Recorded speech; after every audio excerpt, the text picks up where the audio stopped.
Гледате Дневникот на Сител. Во студиото со вас Маријан Николовски. Централен дневник во 19. Вечерва гледаме. Гостиварчани добија техничка вода. Забраната за пиење и готвење останува на сила. Лекарите се сомневаат во непочитување на мерките за забрана за користење на водата. Се уште има нови случаи кои бараат лекарска помош. Поскапува парното за 6%, од ноќеска повисоки цени и на горивата. Почина Гоце Тодоровски. Фатиме!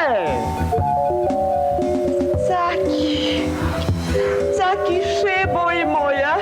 Ах, Фатиме, перунико моја. Остави непроценливо наследство на македонската актерска сцена.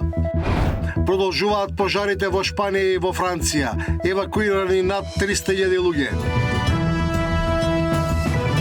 За ребалансот на буџетот и економските политики на власта, дали државата е во финансиска кондиција за сомнежите на опозицијата за исправноста на водоводните системи. Тема на денот со Сања Лукаревска, пратеничка на СДСМ. Добро вечер, останете овде, почнуваме веднаш.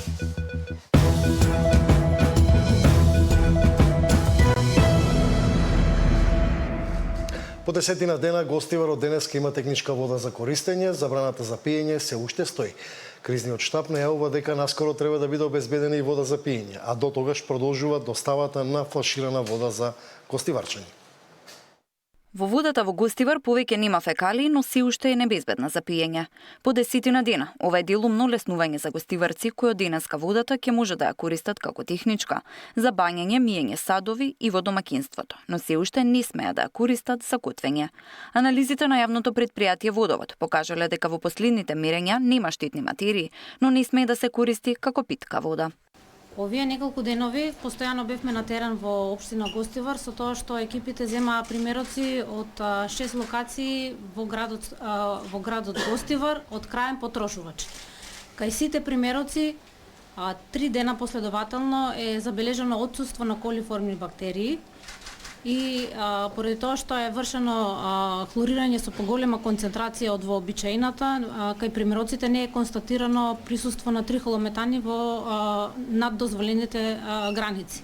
Од четвртокот почна да се чисти каптажата од каде и се загади водата во Гостивар. Се вршеше и хиперхлорирање во дозволените граници и испирање на водоводната мрежа. Очекувањата на надлежните се дека наскоро во Гостивар ќе има и питка вода, но дотогаш ќе продолжи да се носи секојдневно флаширана вода. Јавното предпријатие во Гостивар генерално се соочува со проблем во процесот на вршење на дезинфекција, со што со консултација со колегите од секторот за експлоатација и одржување ќе се обидеме во следните неколку денови да се реши и тој дополнителен проблем.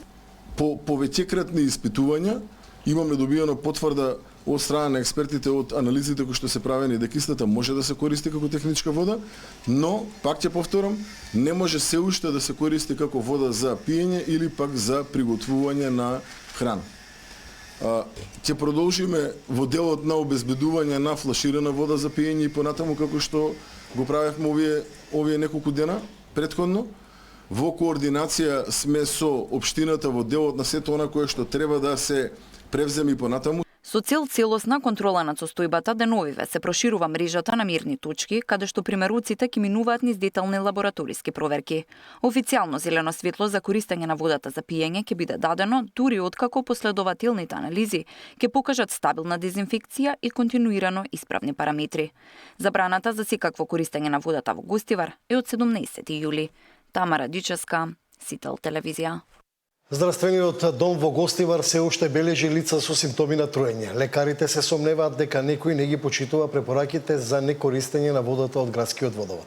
Сања Димитровска. Подолга инкубација на некои бактерии и вируси, непочитување на мерките и зараза од контакти. Ова се дел од причините зошто се уште има поголем број на гостиварци кои бараат лекарска помош поради стомачни тегоби. Според графиката што ја објавува Министерството за здравство. Вчера во болницата и здравствениот дом во Гостивар на преглед биле 127 граѓани, а од 14 до сега регистрирани се 4197 болни. Почитувањето на мерките ќе го ограничи бројот на заболени. Секое она непочитување само може да ја продолжи епидемијата и секако доколку не се одржува најбитно личната хигиена, да го продолжи секундарниот начин, односно да ја продолжи таа контактна опашка, а и во блиска иднина, да речеме за некој месец дена по период на инкубација, може да се појави друга епидемија, која што би била епидемија предизвикана од заразна жолтица или хепатитис А. Од досега направените епидемиолошки анкети кои се доставени до Институтот за јавно здравје. Како што велат епидемиолозите, речиси 99% од случаите ги поврзува користењето на водата. Во овој момент може да треба да се направи дистинкција помеѓу лицата кои што биле зафатени од вода, но сега може да се јават и други труења со храна и други цревни заразни заболувања и вирози. Затоа е многу битно да се пријавуваат лицата и епидемиолошки да се истражат, односно да се направи соодветна епидемиолошка анкета, за да не пропуштиме па некое друго во моментов труење кој што би можело да се јави во Гостивар. Епидемија на заразна болест во Гостивар беше прогласена на 19 јули. Додека не добија чиста вода од чешмите. Гостиварци се уште за пиење и за приготвување на храна треба да користат флаширана вода. Сања Димитровска, Сител телевизија. Поскапува парното за 6%, од ноќе скаповисоки цени и на горивата. Почина Гоце Тодоровски. Фатиме! Заки, шебој моја. Ах, Фатиме, перунико моја. Остави непроценливо наследство на македонската актерска сцена.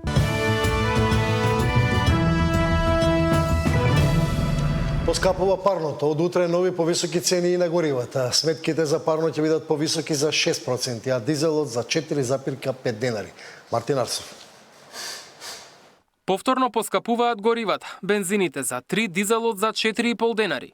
Од полноќ, бензинот Евросупер БС 95 ќе се точи за 93 денари. 98 октанскиот за 95, а дизелот за 98,5 денари по литар. Доколку продолжи трендот на поскапување на светските пазари, владата кон крајот на неделава би можела повторно да интервенира со мерки за ублажување на ценовниот удар. Или дополнително ќе се кратат акцизите, или ќе се намалува ДДВ-то. Ова го најави председателот на регулаторната комисија Ацо Ристов, посочувајќи дека берзанските цени на нафтените деривати достигнале над $1,200 за тон. Кажа дека следните цени ќе бидат познати во вторник, поради тоа што понеделник е неработен ден. Јас се надевам дека ќе бидат поповолни, бидејќи ова веќе стана проблемот кој го пратите ќе видите дека не се работи веќе за производство на нафта, нафта има многу во пазарот, меѓутоа нема производство на нафта, односно нафтени деривати. А ние уредуваме нафтени деривати, не сурова нафта. Нафтени деривати значи дека рафинериите не можат да работат, многу од рафинериите се уништени со војните, како у Русија, така на Блиски Исток, и сега неа пазарот има недостаток на деривати, не на сурова нафта. Додека ова помине, веројатно ќе имаме релативно високи цени кои што не зависат од суровата нафта. Во меѓувреме, регулаторната комисија ги донесе и новите цени за топлинска енергија, кои ќе важат од 1 август. За најголемиот дел од потрошувачите што се снабдуваат преку СМ снабдување, сметките ќе бидат повисоки за околу 6%. Кај корисниците на СМ енергетика, цената се зголемува за 5,18%. Додека кај Енерджи Еколинк, поранешно Скопје Север, поскапувањето изнесува 3,65%. Од регулаторна вела дека најголемо влијание врз формирањето на цената има природниот газ, но годинава во пресметките е признаено само усогласување со инфлацијата, додека дел од трошоците што ги побарале компаниите не биле прифатени. Морам да кажам дека оваа цена која што ја користат, односно која што ја добиваат потрошувачите на топлинска енергија во град Скопје е една од најниските во регионот и тоа истражување го направивме.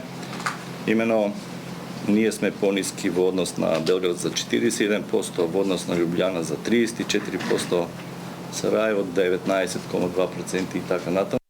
Годинава немало ниту едно исклучување од системот за централно грејење, а се приклучиле над 1500 нови потрошувачи, со што вкупниот број на корисници надминал 67.000. Мартин Арсов, Сител телевизија. Со 64 гласа за, ниту еден против, собранието попладнево го усвои дополнителниот ребаланс на буџетот за 2026 година. Пратениците од владеачката коалиција на расправата во парламентот посочија дека ребалансот е насочен кон економска стабилност, развој и одговорно управување со јавните финансии. Пратениците од опозицијата пак тврдеа дека не станува збор за никаков продуктивен развој. Дополнетиот предлог за измени и дополнување на буџетот за 2026 година е навремено и одговорно усогласување на буџетските проекции со новите економски околности, како и за обезбедување средства за исполнување на законските обврски, кои во меѓувреме се случија, како и реализација на развојните приоритети согласно степенот на нивната реализација. Со овие измени обезбедуваме средства за исплата на зголемени плати во секторите каде што е предвиден раст, дополнителна поддршка за земјоделство, повеќе средства за социјална заштита и за општините. Она што особено го издвојува овој ребаланс е обезбедувањето дополнителни средства за забрзување на инвестицискиот циклус и реализација на инфраструктурните проекти. Има уште еден важен сигнал во овој ребаланс, а тоа е дека слабе е приходната основа на државата. Даночните приходи, наместо да се зајакнуваат, се ревидираат надолу, од 214,1 милиарда на 213,2 милиарди денари. Истовремено, неданочните приходи растат од 29 милиарди на 31 милиарда денари. Имаме политички парадокс. Владата бара доверба од граѓаните, но не покажува доверливост во сопствените бројки. Бара поддршка од собранието, но не покажува капацитет да ја одбрани првичната рамка што самата ја предложи. Уверува дека економијата оди напред, а приходната страна се потпира на неданочни приходи, донации и задолжување. Наред се минутите за тема на денот. Мој вечерашен гостин, пратеничката на СДСМ Сања Лукареска. Добро вечер. Добро вечер. Чинам дека пред нецел месец или еден месец имаше ребаланс на буџетот, сега дополнителен ребаланс на буџетот. Зошто? Не, пред нецел месец имавме дебата во Комисијата за финансирање и буџет, која што почна на 3 јули, каде што имаше и општ претрес и амандманска расправа. Денес на пленарната седница, согласно се на кое што го завршивме на Комисијата за финансирање и буџет, го дебатиравме и се донесе ребалансот на буџетот. Добро, зошто е потребен тој ребаланс според вас? Па веројатно заради погрешната проекција која што беше направена во буџетот за 2026 година, затоа што овој ребаланс не представува развој, напротив, овдека станува збор пред се за едно погрешно планирање. И тоа беше и моето денешно клучно прашање. Каде се потврли со планирањето, дали на приходната, на расходната страна, на дефицитот или на сите три заедно, бидејќи познато е во јавноста и тоа е доста го потенциравме, дека имаме 7 милиарди денари дефицит. Меѓутоа ја немаме основната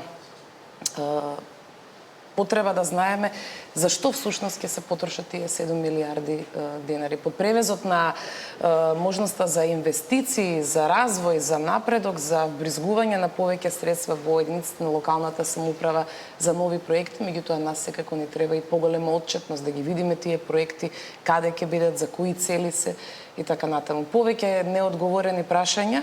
Меѓутоа секако дека ние ги кажавме денес нашите ставови. Мислите ли дека тоа може да укажува на некаква опција за предвремени избори или не? Па не би знаела, мислам не верувам дека станува збор за предвремени избори, затоа што овдека гледаме дека имаме трансферирање на одредени средства наместо да имаме една развојна компонента, имаме прекршување на фискалните правила, нели?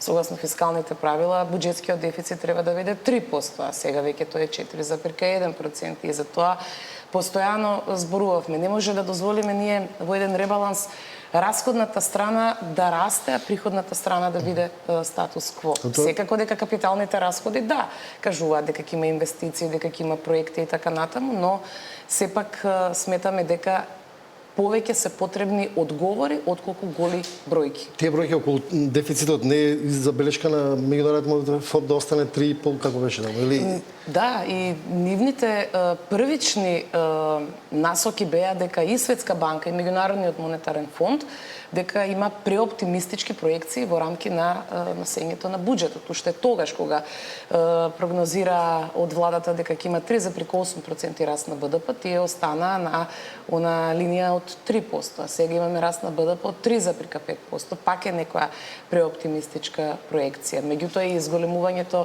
на јавниот долг паралелно оди со сето тоа, се зголемува парното, се зголемуваат цените на горивата, а животниот стандард на граѓаните останува ист и нема ни средства за минималната плата. Добро, вие бевте директор на УЈП, се таму има еден дел околу кратење на оние средства на приходите со ребаланс. На што според вас се дължи тоа? На неможноста да се наплатат, на црна сива економија, на што? Видете, сивата економија е еден феномен кој што не зависи никако од кој е на власт или кога и како, меѓутоа тоа е една ментална матрица од која што мора да излеземе сите заеднички без разлика на политичките предизвици пред нас. Она кое што се сведува за приходната страна е некаде останува исто скоро како што беше проектирано во буџетот. Меѓутоа сега имаме овдека зголемување на ставката на неданочни приходи. Тоа се глоби, тоа се такси, тоа се задолжувања. И пак ќе се навратам на мојата денешна дискусија. Ние не можеме да унапредуваме казната политика преку собирање средства од глоби и од такси, за сметка на тоа да ја оставиме превентивноста на страна. Добро, министерката и владата вели дека овој дополнителен ребаланс се прави врз основа на кризата што е со Иран, енергетските проблеми. Добро, и претходниот период имавме криза, нели? Ако е ова буџет и ако е ова ребаланс кој што се носи во кризно време, тогаш така и треба да се потенцира. Бидејќи ние кога бевме на власт носевме 3 буџета кои што се однесуваа за во кризно време. Меѓутоа повеќе загрижува фактот кој што го имам забележано како еден податок во делот на она кое што пред известно време, пред некој ден го потенцираше и извештајот на Државниот завод за ревизија, дека имаме 48 милиони евра ненаплатени побарувања кај општините. А дури 233 милиони денари имаме отпишани ненаплатливи побарувања.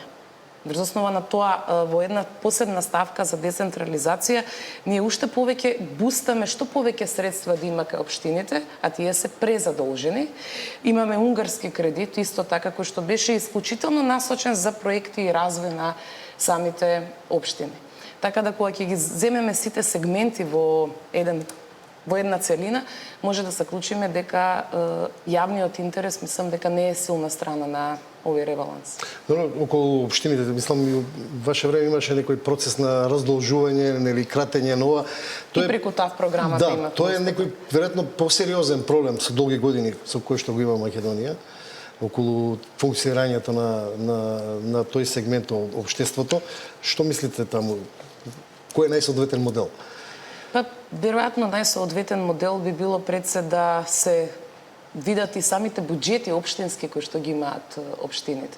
Па потоа да се види како да се кренат јавните предпријатија, затоа што има јавни предпријатија кои што навистина редовно се ги менаџираат своите обврски, меѓутоа има јавни предпријатија кои што се едноставно заглавени во огромен број на долгови. И тука јас кога сум била исто во управата за јавни приходи, сме барале солуции, решенија, верувам дека и сега е така, за да се има една одредена наплатливост, затоа што ако имаме заглавено јавно предпријатие, тоа потоа може да оди веќе како загубар и немаме никаква придобивка од сето тоа. Општините всушност и виреат од самото функционирање успешно или неуспешно на соодветните јавни предпријатија.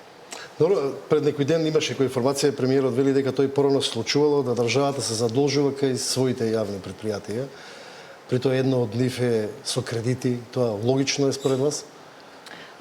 Нелогично е во случај, во конкретниот случај да стане збор за предпријатие МНАВ, кое што согласно европската регулатива не смее да прави било какви позајмици, затоа што таму има посебни законски решенија, посебни одредби, посебни подзаконски акти и секако дека не да прави позајмица кон владата, затоа што истата таа позајмица владата мора да ја врати во оваа тековна година, тоа е согласно законите.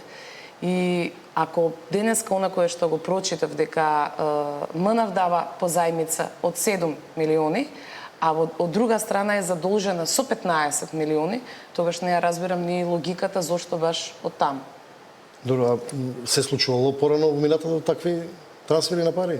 Во минатото секако дека тоа било еден вид на пракса, меѓутоа не во вакви на ваков начин, затоа што секој пат имало образложение зошто е тоа така. Да не заборавиме дека токму сегашната власт, тогашна опозиција, ја критикуваше владата на СДСМ и коалицијата, зошто ги прави тие трансфери. Ако тоа тогаш не чинело, ако сме биле предмет на критика, зошто тогаш истото и они го прават, дури во една многу полоша и по затворена форма, ако можем така да кажем. Сега не ги критикувате остро. Ние критикуваме во делот за МНФ и за она кое што е навистина преседан и гледате дека таму, ако добро прочитав делот, тие членови на тој управен одбор не ни сакале да присуствуваат на таа седница кога се правила целата ова операција. Ова за општа тема, зашто значи тоа дека нема пари у државата или зошто се прави тоа? Веројатно ние многу долго и постојано алармираме дека буџетската каса е празна. Ребалансот на буџетот дава една соодветна димензија, меѓутоа се она друго кое што го гледаме, да речеме, не може да се справи министерот за економија никако со ценовните шокови. Комплетно ги утнува мерките постојано, а цените постојано растат. Расте парното, растат горивата, немаме соодветно исплатени субвенции кон земјоделците, немаме исплатена помош на оние ранливи категории на кои што им е неопходно сето тоа.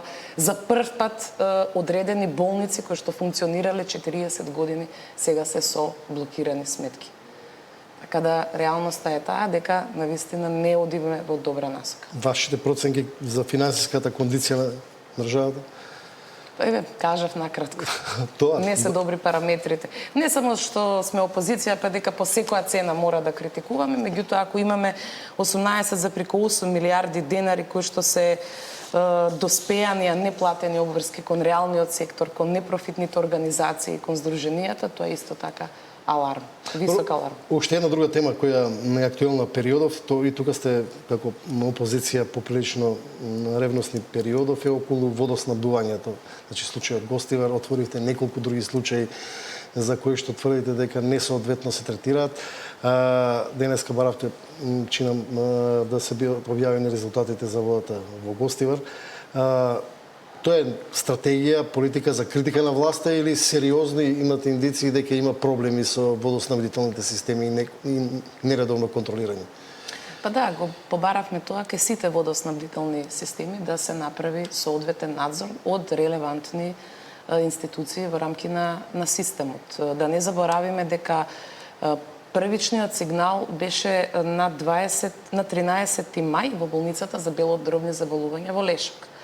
Потоа се крена алармот кога дојде ситуацијата до кулминација во Гостивар на 25 јуни.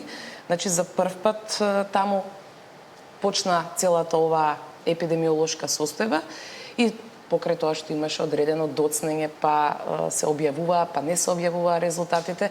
И мислам дека во 21 век, кога ние се стремиме да бидеме дел од една европска перспектива, од една страна, од друга страна кога се стремиме, односно кога власта на грлото кажува дека сме трета економија по раст на БДП, тогаш вакви состојби навистина се недозволиви да се случуваат. И врз основа на тоа, ние и денеска побаравме една транспарентност во целиот овој процес, да ги видиме резултатите од она кое што е испитувано во рамки во Гостивар, за да може јавноста да биде смирена.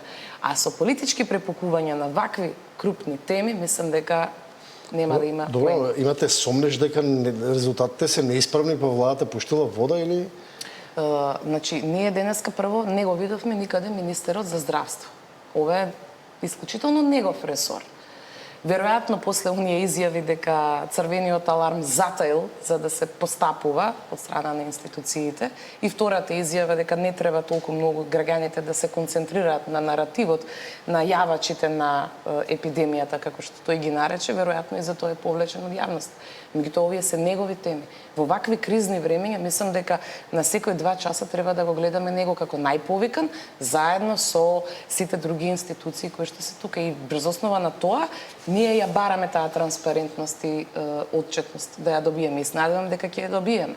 Ако го следиме примерот на Агенцијата за храна и ветерина, на кој што се уште нема објавено на информација и извештај за млечниот скандал кој што се случи пред неколку месеци, а сега брзо плето сето ова го прави и ја смирува јавноста, тогаш не знам какви би биле очекувањата. Тоа сепак прегласувањето кризна состојба и активноста во овој период на владата е некаква стабилизација на состојбата во Гостивар. Апсолутно да, меѓутоа така тоа треба да биде.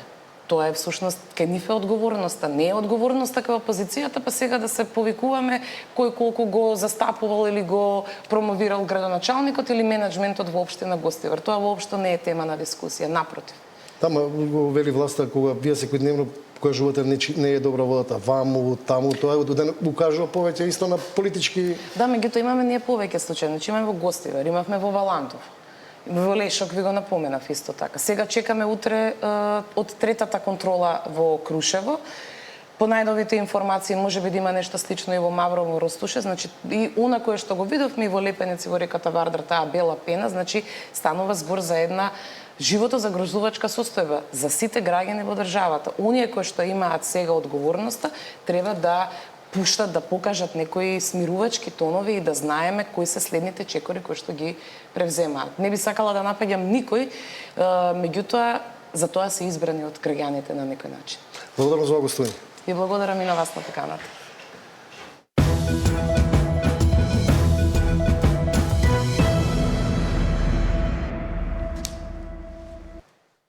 Министерот за надворешни работи Тимчо Вуцановски денеска на средба со шефот на шпанскиот дел за евроинтеграција.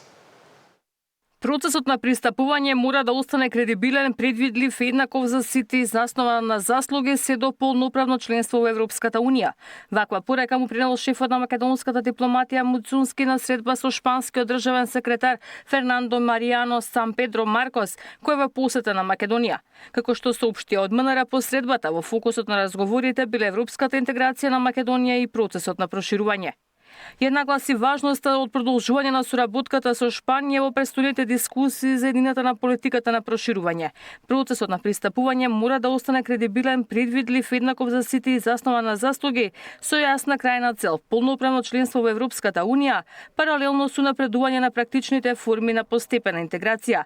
Државниот секретар за ЕУ ги слушнал резултатите од спроведувањето на реформската агенда и од шефот на дипломатијата, но и од Собраниската комисија за европски прашања. Евроинтеграциите се приоритет за државата, му порачале пратениците, но предупредиле дека однесувањето на Бугарија во однос на проширувањето одстапува од копенхашките критериуми. Македонија нема никаков проблем да ги исполнува стандардите, но истовремено би сакале процесот на евроинтеграција да ја заснова на достигнувања и да има предвидливост. Шпанскиот државен секретар за Европската Унија нагласи дека Шпанија целосно го поддржува процесот на евроинтеграција за сите земји кандидати, вклучително и за Македонија. Во рамките на нивното делување внатре во Европската Унија ќе се обидат на прагматичен начин да дадат сугестии кои што би можеле да донесат вин-вин ситуација за сите земји. И за Македонија како земја кандидат, и за Бугарија како земја членка. По посетата на Македонија, шпанскиот државен секретар за ЕУ ја продолжува агендата со посета и средби со бугарските државни власти. Ивана Соколовиќ, Најдова, Сител телевизија. МВР регистрира се повеќе малолетници кои управуваат возила без возачки дозволи. Во само едно деноноќе е регистрирани 3 случаи. Во едниот случај малолетник предизвикал и сообраќајна несреќа. Малолетници го полнат полицискиот билтен. Без возачка управуваат автомобили и мотори, а предизвикуваат и сообраќајки. Во само едно деноноќие, контролите на сообраќајната полиција откриле 3 случаи на недозволено управување на моторни возила, во кои зад управувачот седеле малолетници. Според билтенот на МВР, сите тројца биле лишени од слобода. 16-годишник од селото Алдинци доцна синоќа со автомобил Мерцедес се возел низ селото Кривогаштани. Откако бил сопрен од полицијата, утврдено било дека тој нема возачка. На 26 јули во 21:30 часот, полициски службеници лишија од слобода 16-годишен малолетник од село Алдинци, Крушевско. При контрола во сообраќајот, полициските службеници сопреле возило Мерцедес, кое го управувал малолетникот, при што било констатирано дека го управувал без да поседува возачка дозвола. По неполни 2 часа млад гостиварчанец кој возел мотор низ градските улици станал учесник во сообраќајка. Доаѓањето на полицијата открила дека малолетникот нема возачка дозвола, а моторот не бил регистриран. Во 23 часот на улица Браќа Блажевски, полициски службеници лишија од слобода 16-годишен малолетник од Гостивар. Управувал нерегистриран мопед, без положен возачки испит и учествувал во сообраќајна незгода. Мопедот му е одземен. Со нерегистриран мотор и без возачка бил откриен уште еден помлад гостиварчанец. 18-годишникот околу Пладне бил сопрен од полиција во Мавровијанови. По направената контрола момчето било лишено од слобода, а моторот му бил одземен. За сите 3 случаи од полицијата велат дека ќе бидат поднесени соодветни пријави. Зоран Јаневски, Сител телевизија. Почина Гоце Тодоровски. Фати ме! Заки шебој моја. Ах, фати ме, перунико моја. Остави непроценливо наследство на македонската актерска сцена. Продолжуваат пожарите во Шпанија и во Франција, евакуирани над 300.000 луѓе. Денеска почина Гоце Тодоровски, една од легендите на македонската актерска сцена. За својот непроценлив придонес кон културата, Тодоровски беше одликуван со највисоки државни и уметнички признанија. На 75 годишна возраст, по долга и тешка борба со здравствените проблеми, почина доајенот на македонскиот хумор, актерот Гоце Тодоровски. Еден од најпочитуваните актери во историјата на македонското глумиште ја заврши својата животна кариера.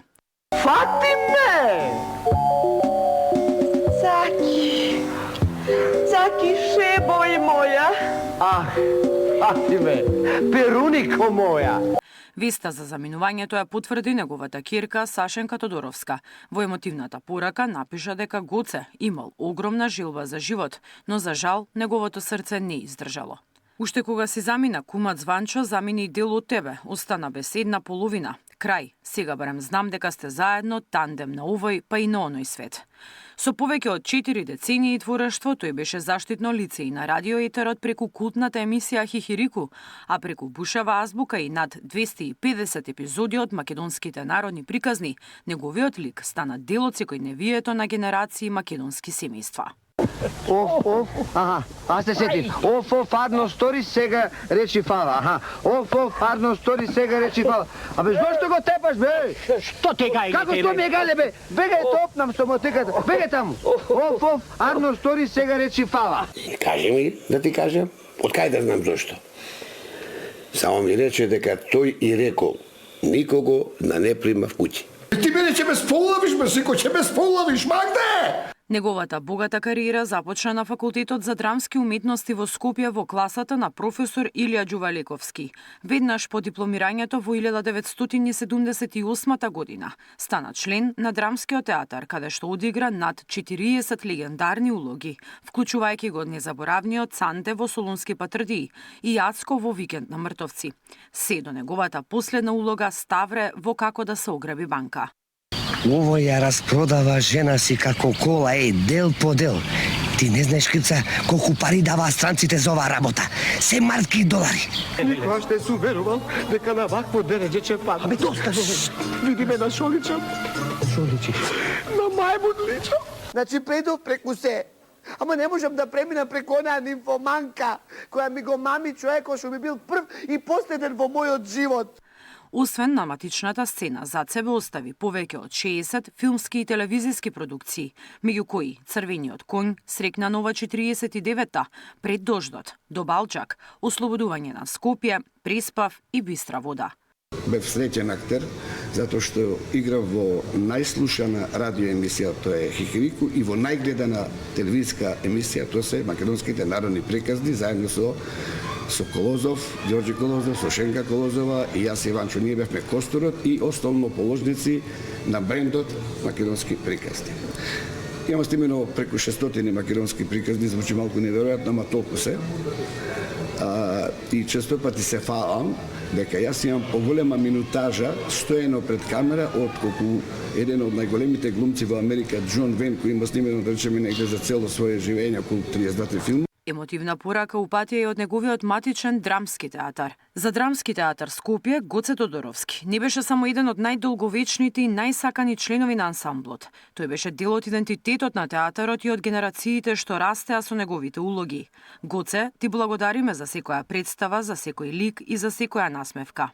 За својот непроценлив придонес кон културата, Тодоровски беше одликуван со највисоки државни и уметнички признанија, Орденот за заслуги за Македонија, државната награда 23 октомври и наградата за животно дело Војдан Чернодрински. Комеморацијата во негова чест ќе содржи на почетокот на новата театарска сезона во Драмскиот театар. Македонија изгуби уметник чиј лик и топла насмевка за секогаш ќе останат дел од колективната меморија. Мирјана Давидовска, Сител телевизија.